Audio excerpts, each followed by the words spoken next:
ചരിത്രം നമ്മൾ വായിക്കുന്നതിലൂടെ നമുക്ക് കിട്ടുന്ന രണ്ട് കാര്യമുണ്ട്. നമ്മൾ മഹാന്മാരുടെ കഥ പറയുമ്പോൾ നമുക്ക് കിട്ടുന്ന രണ്ട് കാര്യം. ഒന്ന്, ഫോളോ ചെയ്യാൻ കഴിയുന്നതാണ്. അവരെ പോലെ നമുക്കാകാം.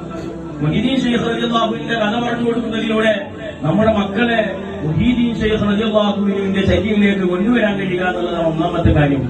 രണ്ടാമത്തത്, ഖുർആൻ എന്തിനായിരിക്കും ഇടക്കിടയ്ക്ക് ഈ കഥ പറഞ്ഞത്? അവരുടെ പറയുന്നതിലൂടെ നമ്മുടെ ജീവിതത്തിൽ അവരുടെ ബർക്കത്ത് കിട്ടുക എന്നതാണ്. അവരുടെ ബർക്കത്ത് കിട്ടാൻ അതൊരു കാരണമാണ്. അതിനുവേണ്ടിയാണ് നമ്മൾ ഈ കഥ പറയുന്നത്. അതുകൊണ്ടാണ് സയ്യിദുനാ റസൂലുള്ളാഹി സ്വല്ലല്ലാഹു അലൈഹി വസല്ലം തങ്ങൾ അവിടുന്ന് പ്രാർത്ഥിച്ച പ്രാർത്ഥന, അല്ലാഹുമ്മ ഇന്നി അസ്അലുക ഹുബ്ബക വഹുബ്ബ മൻ യുഹിബ്ബുക വഹുബ്ബ അമലി യുഖർരിബുനി ഇലാ ഹുബ്ബിക. അല്ലാഹുവേ, എനിക്ക് നിന്നോടുള്ള സ്നേഹം നൽകണേ. അല്ലാഹു സ്വല്ലല്ലാഹു അലൈഹി വസല്ലം തങ്ങൾ പരിചയപ്പെടുത്തിയത് അൽ മർഉ മാ മൻ ഹബ്ബ.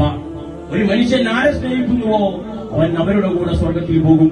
അതുകൊണ്ട് മഹാന്മാരായ ആളുകൾ സ്നേഹിക്കുന്നവൻ അവൻ അവരോടുകൂടെ സ്വർഗത്തിൽ പോവുകയാണ്. അതിനുവേണ്ടിയാണ് നമ്മൾ മഹാന്മാരുടെ അനുസ്മരണം നടത്തുന്നത്.